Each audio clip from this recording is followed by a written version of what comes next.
Korea's ruling party vows to push ahead with this afternoon's planned confirmation vote on Prime Minister nominee Lee Wang-gu despite strong objections from the main opposition party. The Islamic State terror group releases a video appearing to show the beheadings of 21 Egyptian Christians in Libya.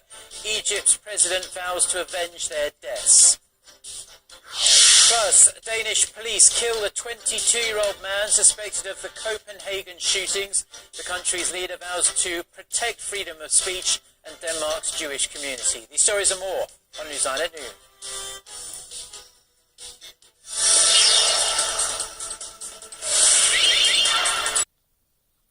Egypt's president says his country will avenge the killings of its people by the terrorist group calling itself Islamic State. Egypt reserves the right of retaliation, and with the methods and timing it sees fit for retribution from those murderers and criminals who are without the slightest humanity. His televised statement comes just hours after the militants released a horrifying 5-minute video on Sunday, appearing to show the beheading of 21 Egyptian Coptic Christians. The killings take place not in the militant group's known territory of Syria or Iraq, but in Libya. Egypt's state-run news agency quoted a spokesperson for the Coptic Church, confirming that the 21 Egyptian captives were dead. In the video, the victims, all male and wearing orange jumpsuits, are shown being marched along a beach. Each victim is accompanied by a terrorist in a black mask holding a knife. The video is called A Message Signed with Blood to the Nation of the Cross, and as it takes place in Libya, it raises concern that the militant group is expanding and has an affiliate outside of the group's core territory of Iraq and Syria. Thousands of Egyptians are said to have gone to Libya in search of work since the Arab Revolution there in 2011. Connie Lee, Arirang News. Turning now to the latest terror attack in Europe, police in Denmark say the suspected gunman in the Copenhagen shooting was a 22-year-old Danish national that had been known to authorities for a history of violence, gang activity, and possession of weapons. Investigation is now being focused on who or what group was possibly behind his actions. Sun Jung-in has the latest. Police in Denmark are focusing their investigation on the gunman's movements before, during, and after the deadly twin shootings that ended on Sunday when he was shot dead by police. Danish intelligence agency chief says the suspect, a 22-year-old man born in Denmark, was on their watch list prior to the attack. It's a person who was known to us, so yes, it was a person on intelligence's radar.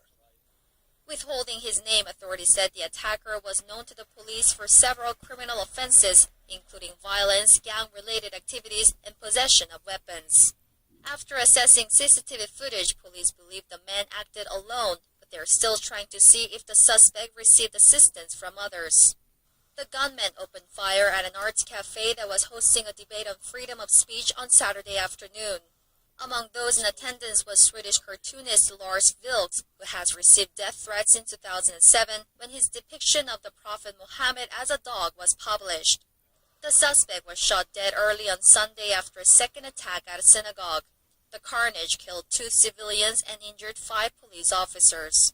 The Danish Prime Minister says the shooting was a politically motivated terrorist attack, and she promised to protect freedom of speech and the Jewish community in the country. The incident brings up memories of the recent terror attack in Paris. The French ambassador to Denmark, who attended Saturday's debate, believes the motivation for the cafe shooting was the same as for the shooting at the French weekly Charlie Hebdo that left 12 people dead. Sun Jung-in, Arirang News.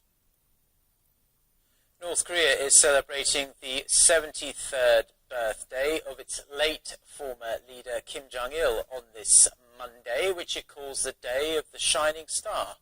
The state-run Korean Central News Agency reported Kim Jong-un visited the Gumsusan Palace of the Sun at midnight to pay tribute to his father and grandfather Kim Il-sung.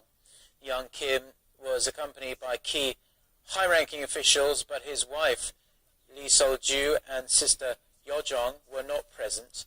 The state media also ran a live broadcast of Pyongyang residents setting off fireworks over the Taedonggang River to mark the anniversary. Lavish firework displays four key events have become commonplace in North Korea since Kim Jong-un came to power. The most senior member of Japan's ruling Liberal Democratic Party has stressed that the issue of Japan's sexual enslavement of Korean women during World War II should be resolved within the lifetime of the now very elderly victims. Speaking to reporters on Sunday, Toshihiro Nikai said that he and Korean President Park Geun-hye agreed on the need to solve the issue during their one-on-one meeting in Seoul